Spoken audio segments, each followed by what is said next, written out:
আমরা বেশিরভাগ মানুষ রমজান মাসে ফজরের নামাজ পড়ে এসে ঘুম দেই।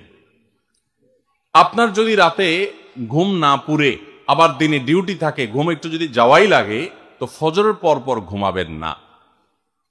আলহামদুলিল্লাহ, আমাদের বাসায় আমরা এটার প্র্যাকটিসটা প্রতি বছর খুব হার্ডলি করার চেষ্টা করি। ফজরের পর পর কোনো ঘুম নেই, ফজরের পর একটু কোরআন তেলাওয়াত করেন। প্রথম প্রথম চোখ ভেঙে আসবে, কারণ আপনি ভোর রাতে উঠছেন, অভ্যাস নাই। তো যাতে চোখে ঘুম না আসে সেজন্য নানা বুদ্ধি বাইর করে ঘুম দূর করেন, একটু উঠবস করেন। ওই টাইমে বসে ফজরের পরে আপনি তেলাওয়াত করেন, জিকির আজকার করেন, সকাল সন্ধ্যার দোয়াগুলো পড়েন, এটা দোয়া করেন, রমজানের কিছু আমল করেন।